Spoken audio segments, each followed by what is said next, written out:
Aksi saling dorong mewarnai eksekusi lahan dan bangunan di Jalan Sisingamangaraja, Medan, Sumatera Utara, Rabu siang. Masa yang mengaku sebagai pemilik lahan dan bangunan tak terima saat perwakilan pengadilan membacakan putusan eksekusi. Kericuan semakin memanas hingga seorang demonstran terluka dan giginya tanggal. Sejumlah demonstran terpaksa dibawa petugas ke Mapolrestabes Medan. Masa yang mengaku sebagai pemilik lahan bersikukuh mempertahankan lahan mereka karena memiliki sertifikat hak milik. Tidak pernah dilibatkan sebagai salah satu pihak di pengadilan. Tidak pernah dilibatkan. Nah, oleh karena itu dalam putusan inkrah itu mau dilakukan eksekusi, klien kami baru tahu tahun 2020. Nah, di situ kami melakukan perlawanan, gugatan perlawanan. Dan kami kalah. Kami banding dan prosesnya sekarang masih proses kasasi. Eksekusi sebelumnya sudah dilakukan 3 kali namun terus mendapat perlawanan.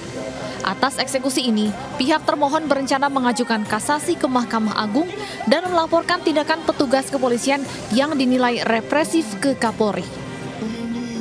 Dari Medan, Sumatera Utara, Ahmad Rituan Nasution, iNews melaporkan.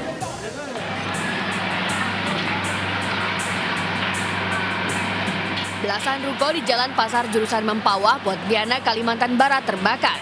Warga yang berada di lokasi kebakaran terlihat panik dan berusaha memanggil bantuan agar api tidak menyebar ke bangunan lainnya.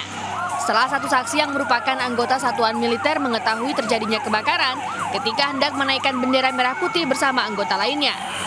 Saat melihat ke samping, kepulan asap tebal nampak sudah keluar dari bangunan ruko.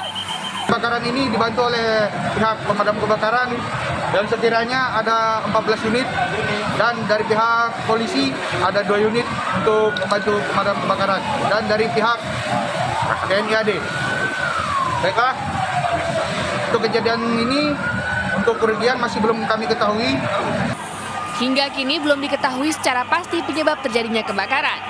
Dari Pontianak, Kalimantan Barat, Uun Yuniar, iNews melaporkan.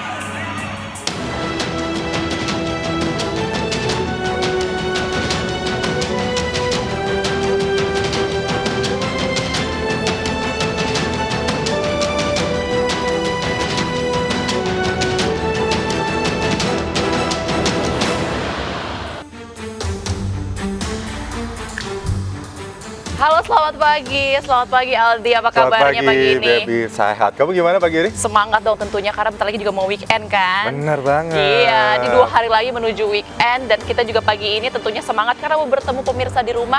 Selamat datang di Lapor Polisi. Anda lapor, kami sampaikan. Baik, sebuah program yang tentunya bertujuan ini menjadi wadah untuk aspirasi, keluhan, laporan, dan apresiasi kepada pihak kepolisian di seluruh Nusantara. Bersama saya, Bibi Kristami. Dan juga saya, Aldi Hawari. Selama 1 jam ke depan, kami juga akan membahas sejumlah topik hukum dan kriminal yang menjadi topik hangat pembicaraan masyarakat di sekitar kita dan juga di media sosial. Kami juga membuka laporan pengaduan masyarakat yang bisa diakses kapanpun oleh Anda untuk kami melalui sejumlah channel kami, yaitu di Instagram @laporpolisi_inews dan @official_inews_tv. Baik, dan Anda juga bisa menghubungi kami melalui email di laporpolisi.inews@gmail.com dan jangan lupa menggunakan hashtag #laporpolisi. Ya pemirsa, kita ke informasi pertama di pagi hari ini. Sebuah minibus terguling setelah menabrak sejumlah beton separator jalur bus Transjakarta di kawasan Senayan, Jakarta Pusat. Diduga mobil tersebut melaju dengan kecepatan yang tinggi hingga pengemudi hilang kendali. Sebuah minibus yang ditumpangi 2 orang terguling di jalur bus Transjakarta Jalan Gatot Subroto, Senayan, Jakarta Pusat dini hari tadi. Akibat kecelakaan tunggal ini, bagian depan dan belakang mobil ringsek. Sementara itu, pengemudi dan seorang penumpang wanita mengalami luka ringan. Dari keterangan saksi, mobil yang datang dari arah Semanggi menuju arah Selipi ini melaju dengan kecepatan tinggi. Dari mana? Dari arah sana lah. Saya mau pelan-pelan aja, saya minggir dari pertama. Dari tahu udah betus aja dor, itu kaget tuh. Ya udah, akhirnya saya mampir ke sini.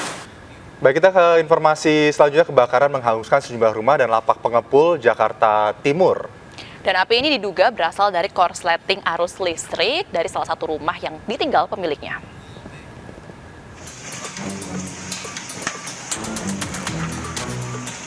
Sedikitnya 6 rumah semi permanen sekaligus lapak pengepul barang bekas hangus terbakar. Banyaknya material mudah terbakar membuat api cepat menyebar. Sejumlah warga yang berada di lokasi ikut menyelamatkan barang berharga milik korban. Menurut petugas, api diduga berasal dari korsleting listrik salah satu rumah yang ditinggali penghuninya. Awal kejadian tidak banyak diketahui warga di sini karena tahu ada penyalahan di rumah yang sempat kosong. Ya, ada satu penyalahan sehingga menyambar ke bagian sekitarnya. Sedikitnya 13 unit mobil pemadam kebakaran diterjunkan untuk memadamkan api. Api berhasil dipadamkan 1 jam kemudian. Tidak ada korban jiwa dalam peristiwa ini. Dari Jakarta, Rio Manik, iNews melaporkan. Informasi dari Jawa Barat, pemirsa, ada seorang mahasiswi yang juga SPG rokok ini ditemukan tewas di kamar kosnya di kota Tasikmalaya, Jawa Barat. Ya, di kamar kos tersebut polisi menemukan ada sejumlah obat-obatan tepat di samping jenazah.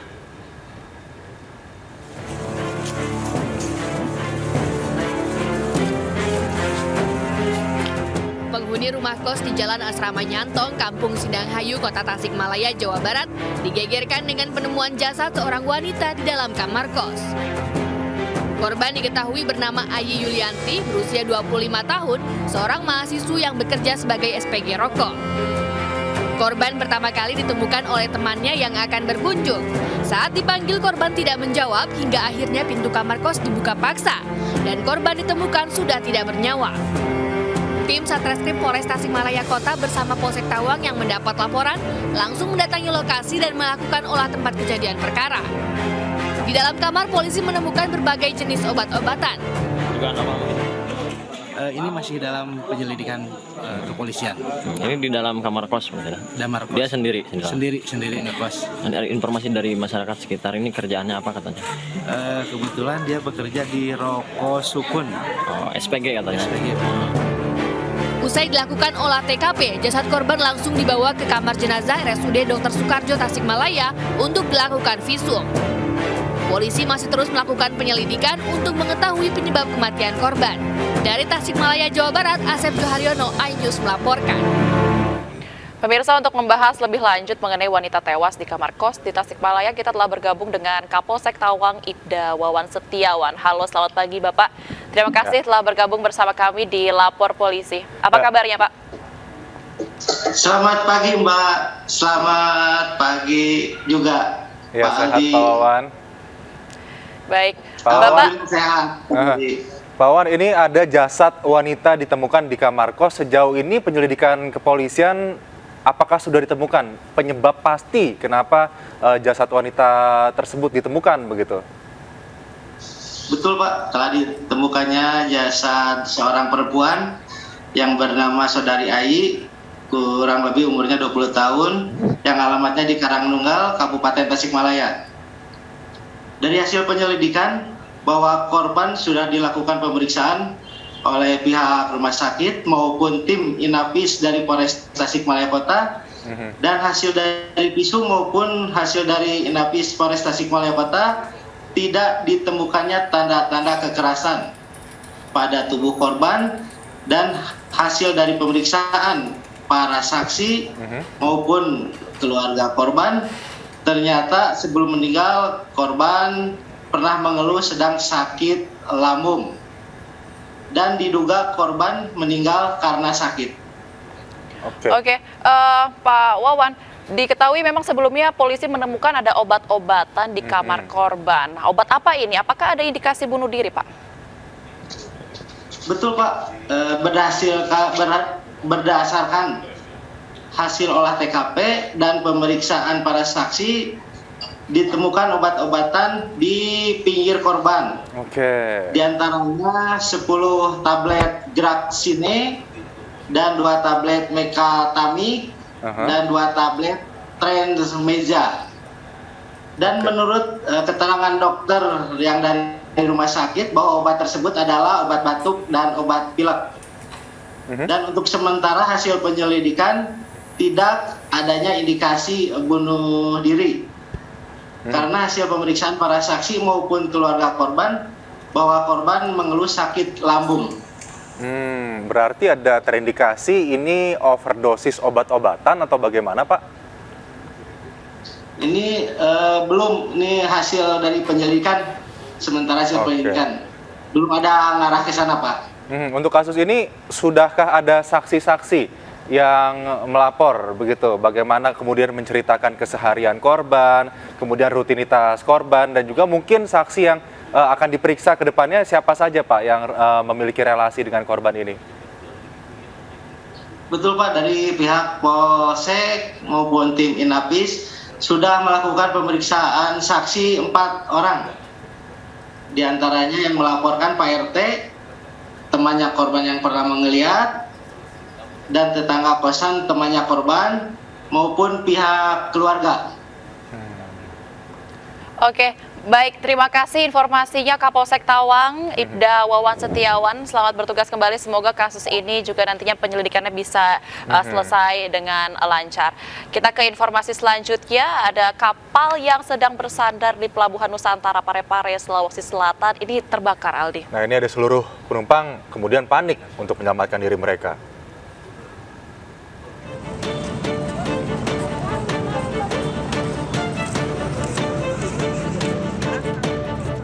Para penumpang kapal Prince Soya berhamburan keluar kapal di Pelabuhan Nusantara Parepare, Sulawesi Selatan.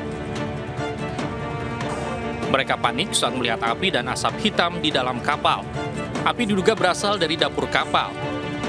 Untuk memadamkan api, 5 mobil pemadam kebakaran dikerahkan ke lokasi kebakaran. Kita mendapatkan laporan sekitar pukul 9 tadi mengalami kebakaran. Adapun sampai dengan saat ini untuk seluruh tim gabungan, baik itu dari pemadam kebakaran dan juga dari SOP dan di backup dari seluruh personil keamanan yang ada, saat ini sedang berupaya untuk bekerja memadamkan api. Kapal ini rencananya akan bertolak ke Samarinda, Kalimantan Timur. Namun akibat insiden kebakaran, para penumpang sempat terlantar di Pelabuhan Nusantara. Dari Parepare, Sulawesi Selatan, Erwin Eka Pratama, iNews melaporkan. Kapal penyeberangan di Selat Sunda kandas di Pulau Panjurit, Lampung Selatan. Akibatnya sebagian penumpang pejalan kaki dievakuasi ke Bakauheni menggunakan kapal tunda.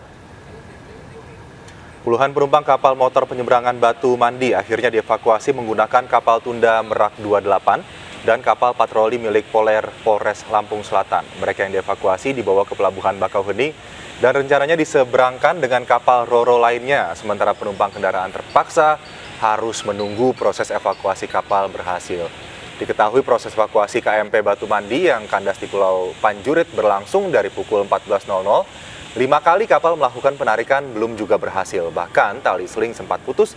6 jam kemudian kapal bisa dievakuasi setelah air pasang.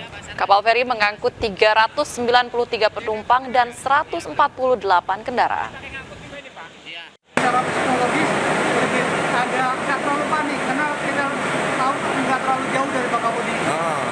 Ya itu kalau dari psikologis kita nggak panik. Cuman memang butuh kepastian. Karena kan saya lihat tadi sudah uji coba yang ke-5 atau ke-6 ya, tarik kiri, tarik kanan nggak bisa. Jadi kita butuh kepastian kira-kira tindak lanjutnya seperti apa. Cabuli anak di bawah umur Direktur Teknik PDAM Kota Solo ditangkap polisi. Informasi yang akan kami hadirkan sesaat lagi, usai jeda tetap di Lapor Polisi. Anda lapor, kami sampaikan.